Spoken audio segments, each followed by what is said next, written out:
Wes Bryant returns for Wes Wednesdays as we discuss the Charlotte Hornets winning 2 games in a row, looking to make it 3 tonight against the Indiana Pacers. And we discuss how significant Kelly Oubre is to this team. That's all today on Locked On Hornets. You are Locked On Hornets, part of the Locked On Podcast Network. Your team every day. In a minute, cuz we live.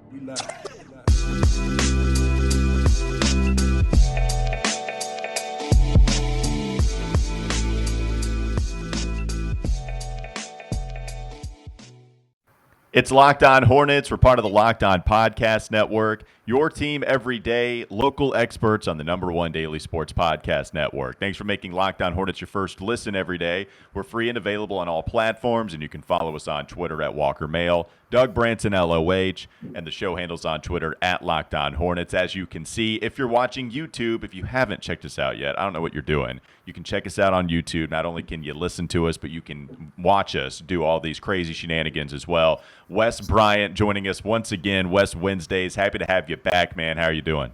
What's going on, fellas? Glad to be back. 2-game winning streak, so things looking up. Are looking up. West Got Range is where you can catch Wes Bryant, by the way. Bowl season, ACC games taking place. You can catch him for a whole bunch of different stuff, not just Charlotte Hornets, but that's what we have him on here to talk about. And we have him on here to talk about his interactions with Wes. I think like Kelly Oubre is your favorite player on the Hornets roster. Is that too? Am I assuming too much there, or is that okay to say that Kelly's like your favorite player? He's one of them, man. Yeah. He definitely is, and I've been knowing about him since he's been in the NBA. But I just like him, man. He comes out, he shows up every night, he leaves it all on the court. He looks so comfortable, man, and I'm happy for him. The success that he's having in Charlotte, he's moving around a little bit. And maybe some people thought in Golden State he might have been a disappointment, or that he hasn't lived up to the potential, since he's coming to the league that people have for him. And now in Charlotte, man, he's showing you everything that he's gotten his arsenal on. It's pretty impressive. He's been consistent, and you could argue he's been the most consistent Hornet all season. Well, and I ask you that because if you follow Wes Bryant on Twitter at Wes Got Range, one of the most recent tweets he had was part of the interview that you had, Wes, with Kelly. He said, the waviest, a few wave emojis in the Queen City, a.k.a. Big Oobie. Yeah. I love the nickname, Big Oobie. Let's go with that. Tsunami Papi and Kelly Oubre, as I think he's earned multiple nicknames. You know, when you go to the basketball reference page, the better you are, it seems like the more nicknames you have, even if you haven't heard of them in your entire life watching that specific player. He's starting to have more nicknames added to his basketball reference page. The guy has been very good. 6th Man of the Year consideration for sure. And we'll lead you with this question that Doug asked yesterday to tease this episode. It's not the question of if Kelly Oubre is untradeable. Very few players in the NBA are. I think LaMelo Ball is really the only downright untradeable player on this roster. Then you can get into the importance of Miles Bridges and Gordon Hayward if you want to. You can trade him if you want, right? Try to move off that salary for sure. Terry Rozier. But when we get to Kelly Oubre, this is somebody that has been huge off the bench. You talked about how consistent he's been, certainly in the second half of the season that's transpired so far. Wes, how important is Kelly to this team right now? And is this a guy that you actually try to keep in any trade talks with any team that you might have with to be looking to improve your franchise? Yeah, I think so, because when you look at free agency and, guys go places for the bag, or they might go places for whatever reason, but the best guys always go somewhere for fit.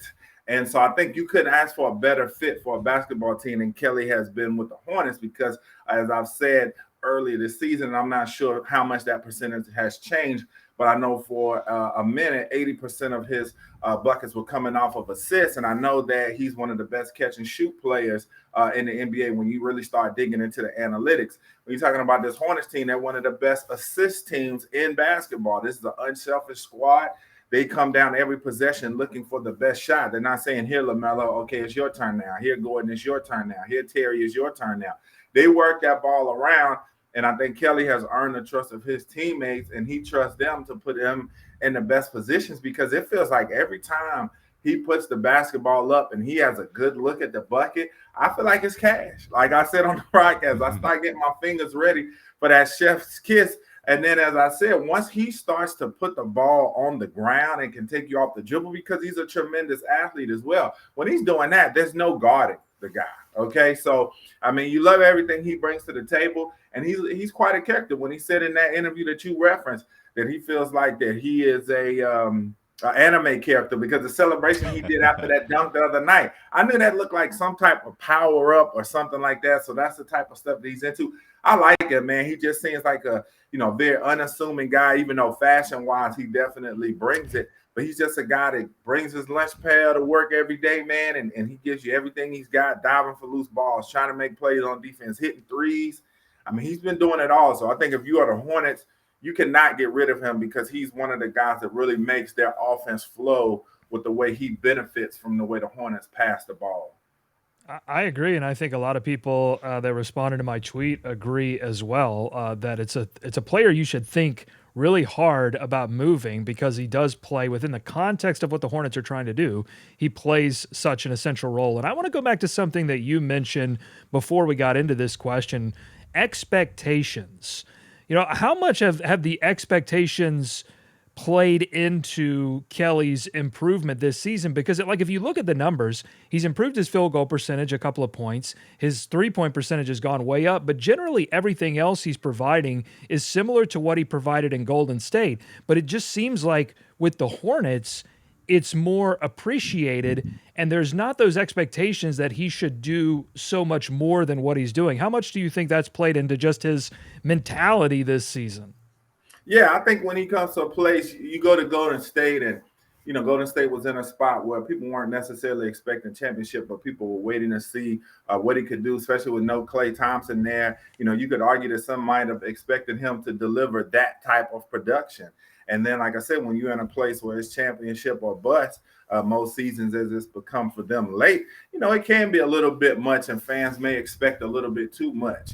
But then you come to Charlotte, like I said, when Kelly Oubre signed with the Hornets, I mean, nobody was, writing home about that or saying that this was going to be the move that was going to put the Hornets into the playoffs or whatnot. Mm-hmm. And so he comes into a situation where, not necessarily playing with house money, but he's just coming to a situation where he can just relax, be himself. The expectations aren't quite so high, and he can just come out and play. And then he's got a lot of young guys with him and a lot of guys that enjoy playing the game the way that they do.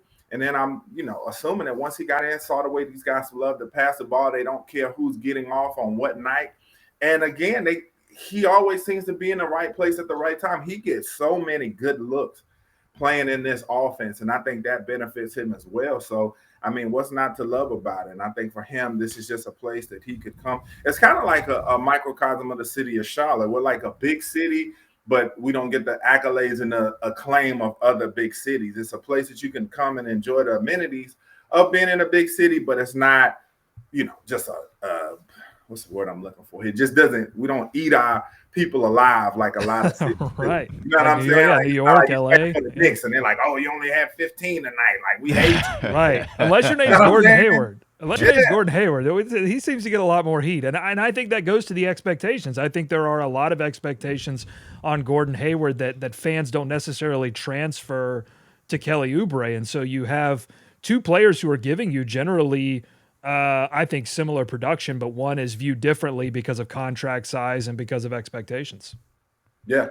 And you look at Kelly too. You talk about him I think he's got the perfect mix right now of being unassuming, but also being really confident and being able to live in that world with everybody else around him. Because when you go to Golden State, you might think, of course, Kelly's not the best player on that roster. Steph is on that roster. Draymond Green. If Klay Thompson were to come back in that spot, of course he didn't last season, but you get that point.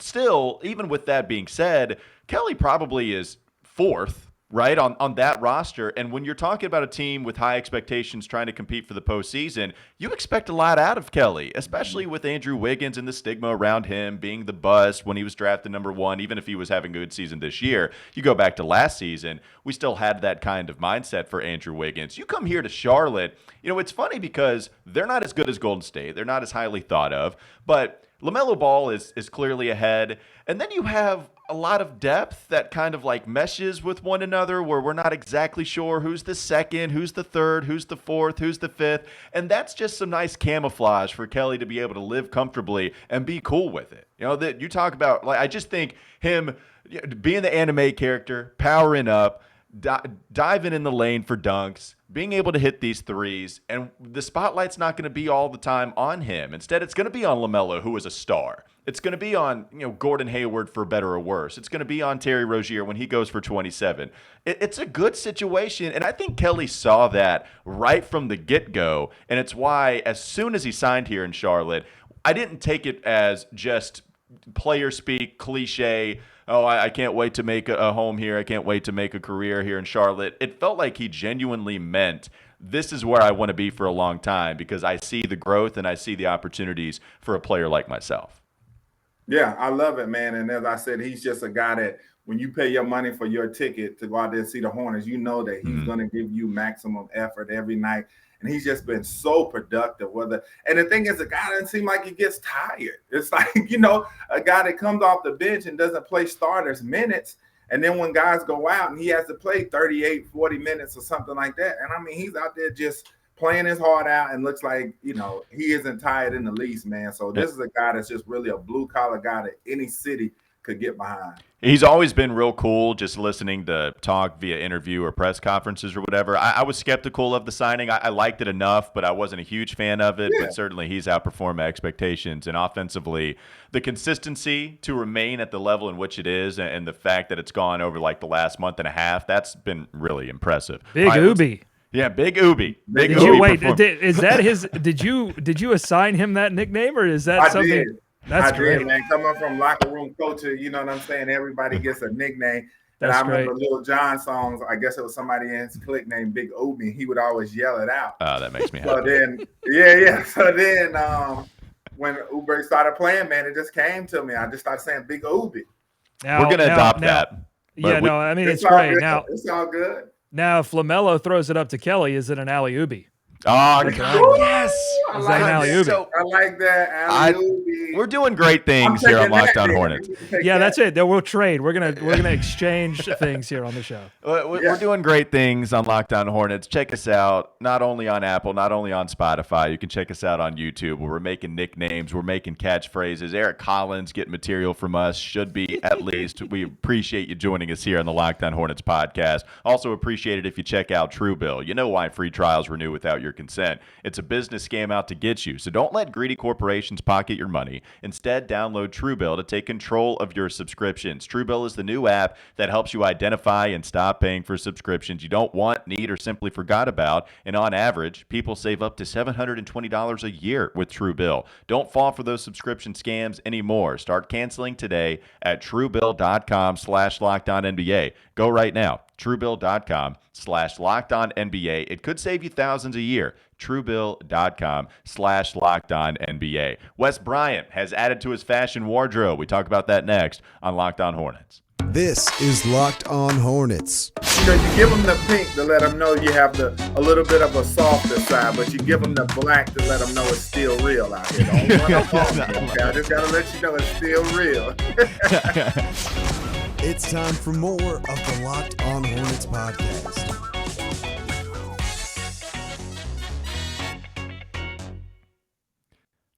We've got multiple Bryants now. We've got Wes Bryant. We've doubled the amount of Bryants on the show. Which you can never have too many Bryants on this show. I mean, we're excited. What you got with your sweatshirt? And nice to meet the little baby Bryant now joining us as well.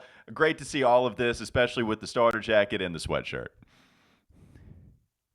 Yeah, you know what I'm saying? Say what's up to him, Bryant. Hi, guys. Yeah, man. Yeah.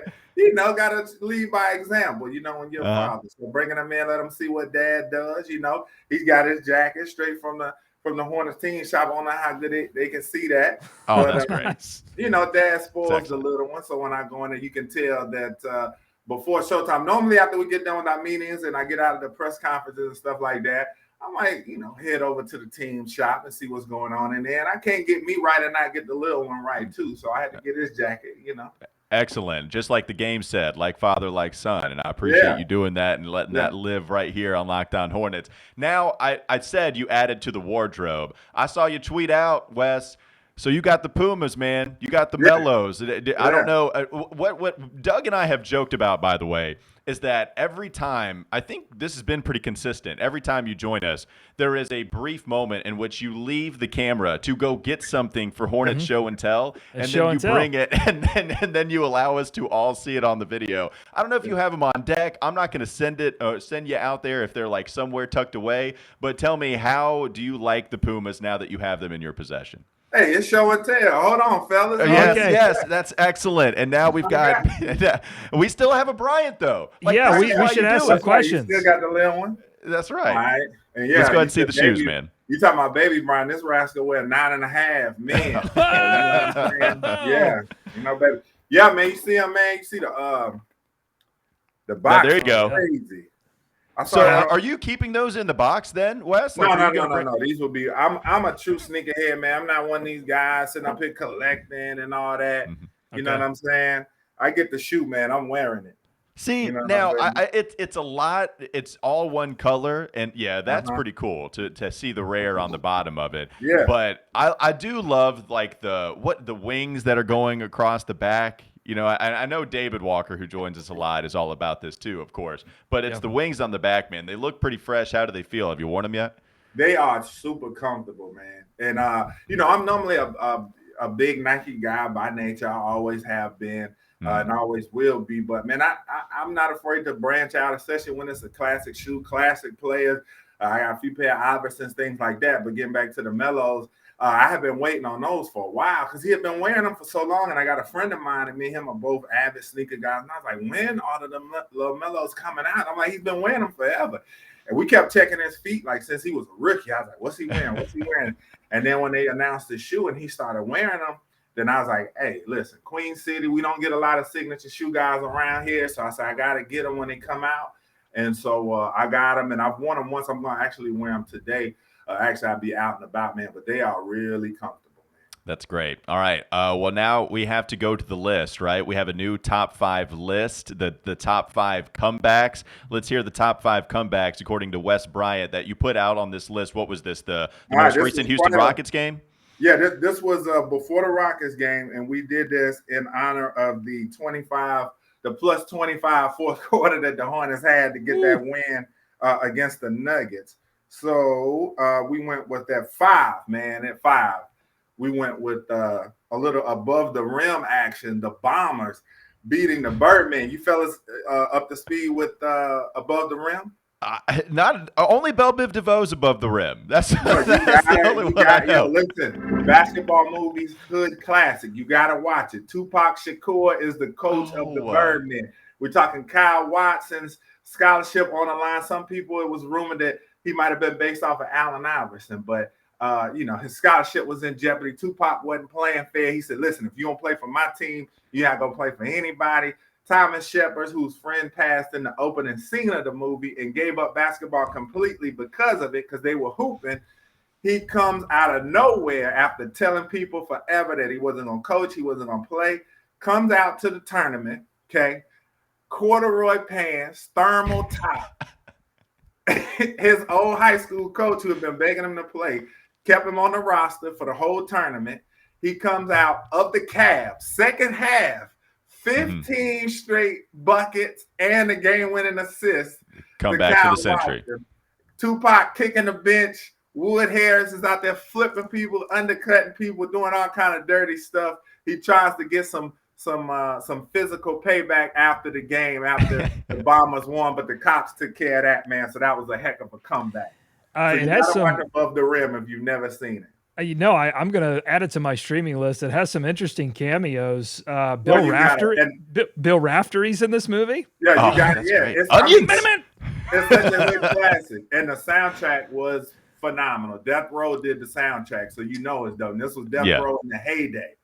So it was nominated for a Best Movie Song Award for "Regulate" by Warren G. That's right. That's where "Regulate" came from. But Pac had the best song on that. That "Pain" was off the chain. Okay, well, yeah, that's excellent. That's right in my alley. You know that, so I'm ready to get on above the rim. Wayne's in there. Okay, we call kind of Dwayne Martin.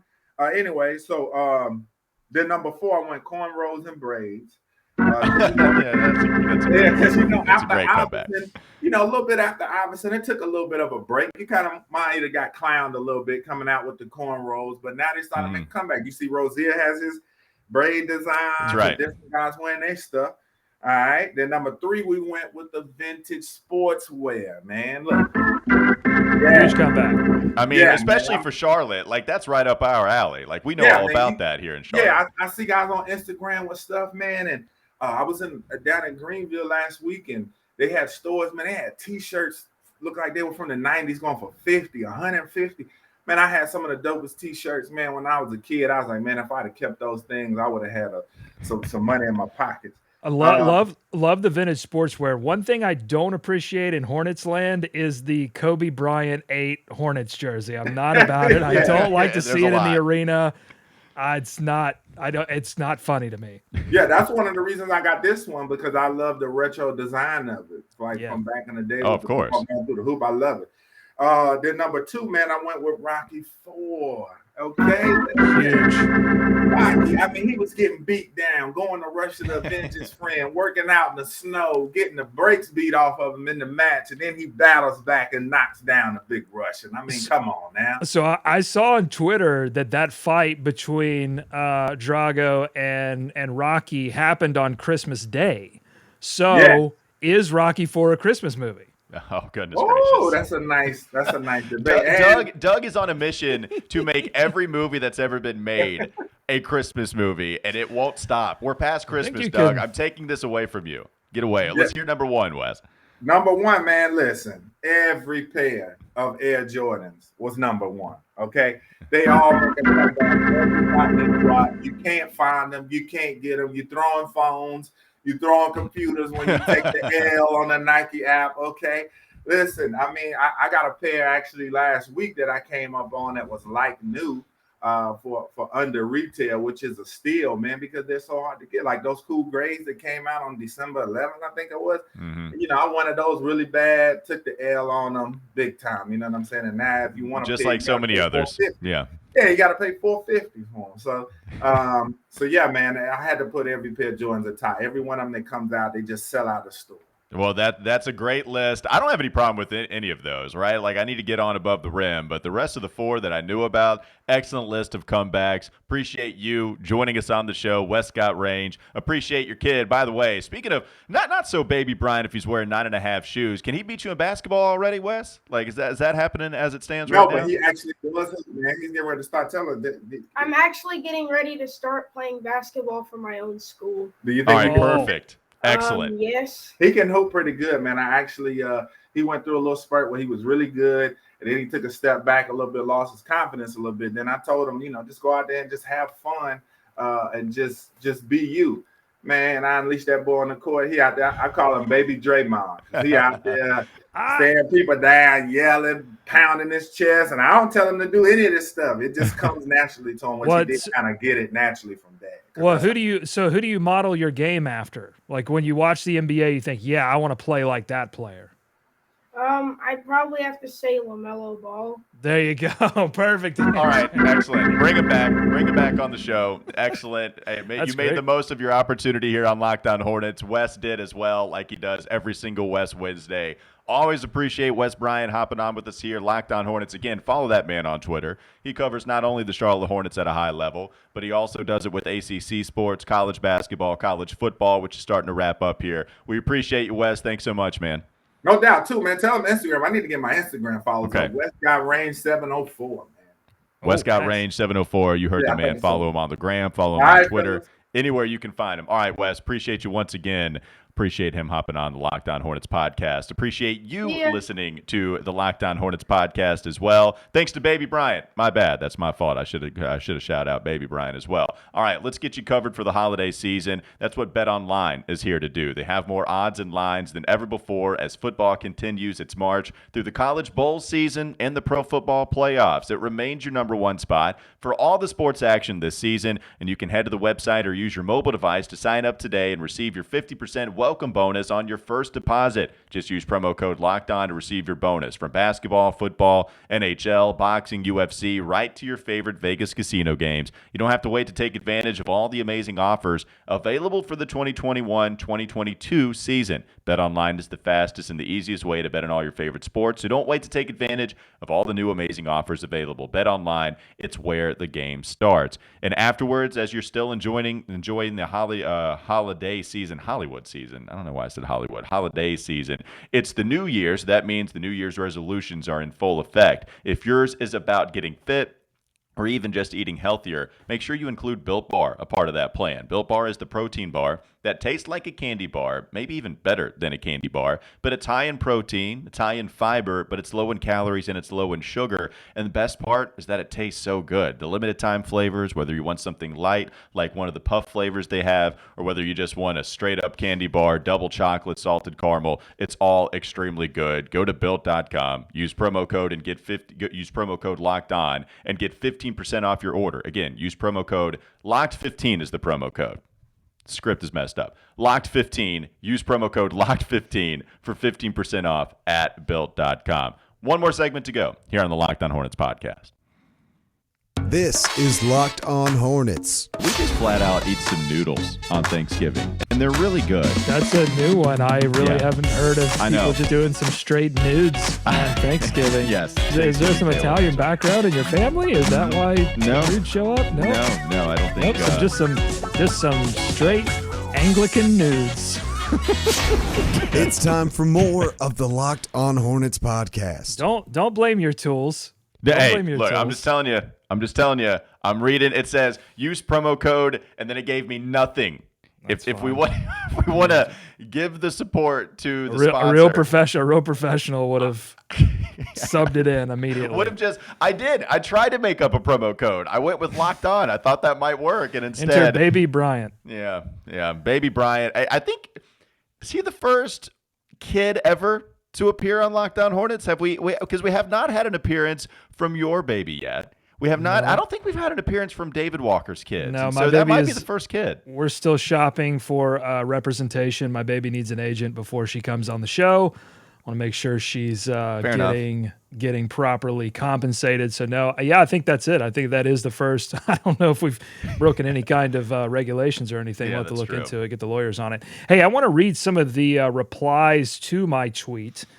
Because I got a lot of great replies to this tweet. So it was back on the Kelly Oubre thing from the first segment. Has Kelly Oubre become an essential Hornets piece at this point, like a shouldn't trade piece?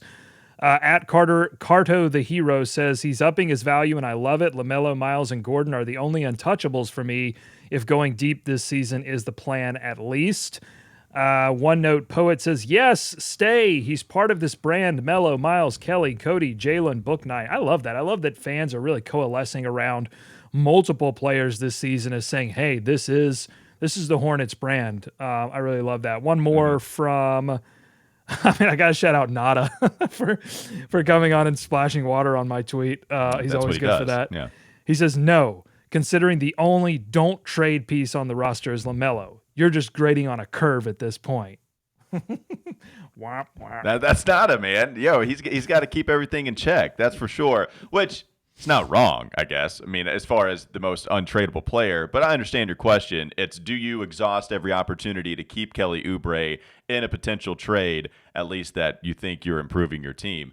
I mean, I'm probably a little bit further down on that than you are. You know, I wouldn't mind having Kelly Oubre be the piece that gets you a Miles Turner, to use the prime example, or to use for a Christian Wood, or to use for somebody like that. I wouldn't mind having Kelly Oubre be a part of that. You know, like, it's not a deal breaker. You know what I'm saying? Like, I guess just for clarity, Doug, like, where are you on including Kelly Oubre in order to get a Turner, in order to get a Christian Wood, or somebody that is borderline all-star level at least, big guy to come in and help this team? Are you just flat out saying, no, Kelly Oubre, we're not going to include him in that? Or are you going to say, okay, we'll include him, but that means you're not going to get a pick, you're not going to get another player? Where are you on all that? I think they should think long and hard, because you've got a player that is extremely versatile and is in the conversation for sixth man of the year. And so I just don't think you just easily trade those players.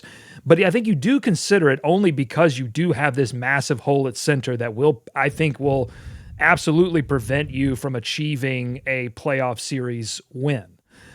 What I think they should do at this point is, if they are going to include Kelly Oubre in any kind of deal, it needs to take away some future assets that I don't want to see like Kelly Oubre and, several first round picks or something leave out the door. And I also think if they end up trading Kelly Oubre, they should make darn sure that the player that they get back is somebody that they can keep long-term and isn't a player that will exit immediately. Doug, that becomes huge a part of all of this, right? Like, we're at the 35 game mark in the season, A lot of games to play. That's a lot, but also we're very close to the halfway point of games played. In this back half, when you start to think about next season, Kelly Oubre doesn't even have a guaranteed contract for next season. And this is a guy that's in the sixth man of the year combo. So and that's why I'm not like dead set on him staying, because both with him and PJ, you're selling high. I mean, that's what you want to do. You want these players to succeed. And then it was what made the first run of the Hornets stay great, is they were able to sell high on players and get great return for them. So can Mitch do the same thing with some of these players that they've both developed and just happened upon, like Kelly Oubre? So, and when we talk about the Hornets payroll, when you bring that up, Miles Bridges, after they decided both parties not to agree to any kind of deal at the beginning of this season, Miles Bridges is going to get paid big time. You're also talking about Cody Martin. What kind of money is he going to get after the way that he's played so far, if that even somewhat keeps pace? We're not even asking Cody to be the leader in three-point field goal percentage at the end of the season. If he just stays at 36 or above, then what kind of money is he going to get, especially with the way James Borrego loves him defensively? Point being, Miles coming up, PJ, Kelly, if you keep him, right, then you're going to have to pay him. Like, what kind of money are we talking about if Kelly keeps this level of play up? Well, see, I think that's what makes it interesting, right? Because if you're the Hornets and you don't really know for sure if you're going to be able to keep Miles Bridges, Kelly's not the exact same player that Miles is, but I think you could get him for less, get a lot of production. We know Kelly desires to be a starter. He's played well off the bench, but his desire is to start in the NBA. So maybe you think, you can get him at a discount rate. That's kind of like your insurance plan with Kelly Oubre. Yeah. So do you trade, so I think that's why you have to think hard about trading a possible future insurance plan. Yeah. I mean, you can't. Yeah, that's a good point. I didn't think about that, because Miles is clearly the guy that you're choosing. He's the guy that you're wanting to pay more so than anybody else. A lot of teams are going to be looking at Miles, though. Yeah, for sure. It's not the Hornets' only market. Yeah, and I guess that's another part of this too. How many teams are going to be looking to pay Kelly Oubre good money after this season? Is he? I mean, $20 million doesn't seem out of the realm now. If this guy's going to be second in sixth man of the year conversation, we're talking $20 million. I mean, Doug, Charlotte can't pay him $20 million.